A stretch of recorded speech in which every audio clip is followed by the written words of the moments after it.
Greetings and welcome to the lesson. The subject is Advanced Financial Management. We will continue with the topic International Financial Management. Last session, we covered the introduction, international financial systems. Today we move to international trade flows. International trade flows.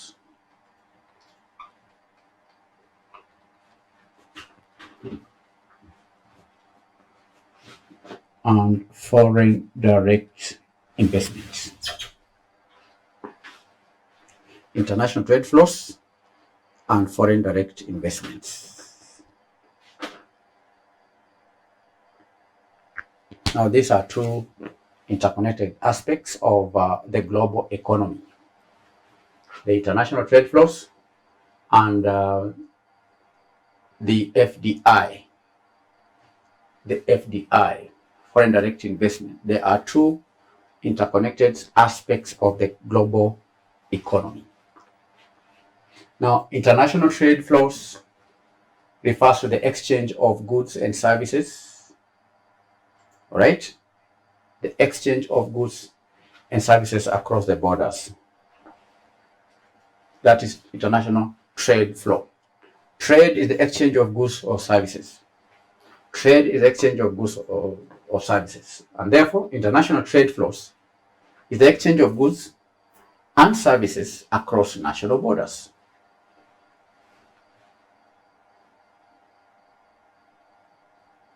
Which may involve merchandise trade. These are now tangible goods.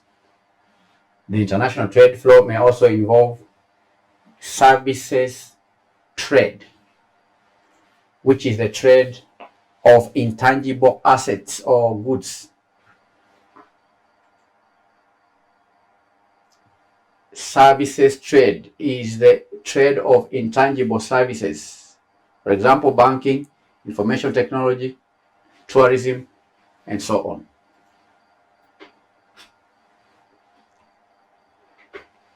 You understand, candidates? We are discussing international trade flows. I've said international trade flows is the exchange of goods and services across national borders. It's the exchange of goods or services and services across national borders. Trade is the exchange of goods or services. International trade flows is the exchange of goods or services across national borders, and that may include merchandise, which is the exchange of tangible goods. There is also services trade, which is the exchange of intangible services.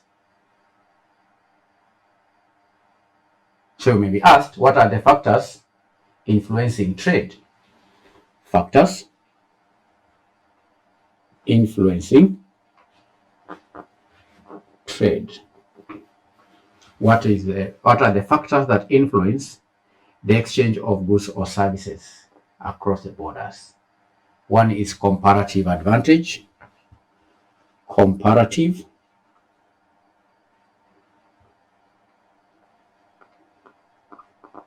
advantage. Comparative advantage, very important point, candidates. Countries tend to specialize in producing goods and services in which they have a relative advantage. Do you understand? Relative advantage. And competitive advantage could be because of many factors. Maybe the country has raw materials that are not available in other countries. So that country may have comparative advantage, and therefore the country may be able to produce the goods cheaply and have an advantage over other countries. Comparative advantage. Protectionism is another factor. Protectionism may also influence trade. Protectionism, like the tariffs, the quotas, the embargoes, and other trade barriers, can restrict trade, can influence trade. 3, transportation costs.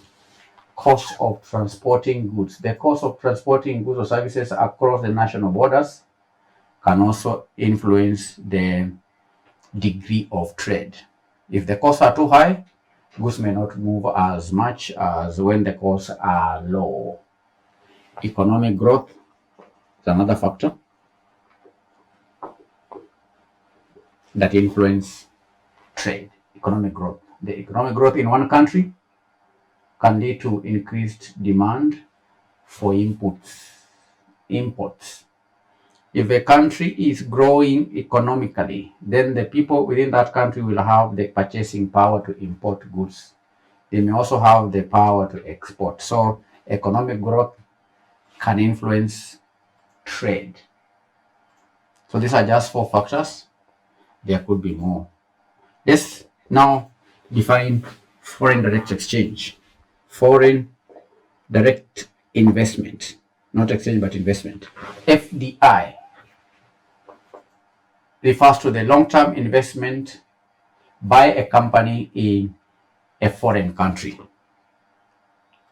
Foreign direct investment refers to the long-term investment by a company in a foreign country, typically involving maybe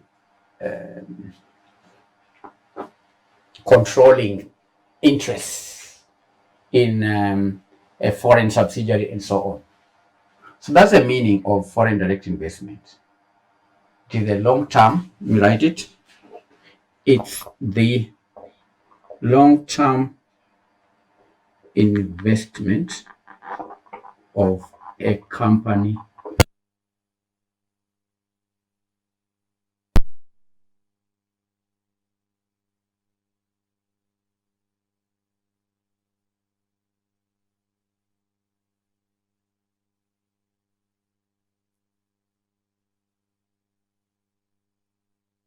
Foreign direct investment is a long-term investment of a company in a foreign country. And it may involve the company having controlling interest in a foreign enterprise. That's what we call foreign direct investment. And there are different types of FDIs.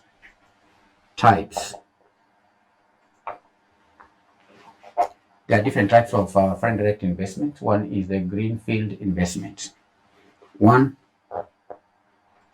Greenfield investment. The greenfield investment. Greenfield investment. What is greenfield investment? Greenfield investment is the establishment of a new subsidiary in a foreign country. Green pastures, green fields, okay? New subsidiary in a foreign country is what we are referring to as greenfield investment. That's the first type of the FDI. Another type is known as acquisition. To acquire, acquisition, from the word acquire, to purchase. This is the purchase of an existing foreign company. It is the purchase of an existing foreign company. So these are 2 types of foreign direct investments. Benefits for the host country. What are the benefits of direct investment for the host country? Benefits to the host country. What are the benefits that may accrue to a company as a result of other companies from outside investing in the country? The hosting country is the country where we have investments of companies from other countries. The host. Obviously, economic growth is the first benefit. Economic growth. FDI can stimulate economic growth by creating jobs, increasing exports, transferring technology, and so on. 2, infrastructure development.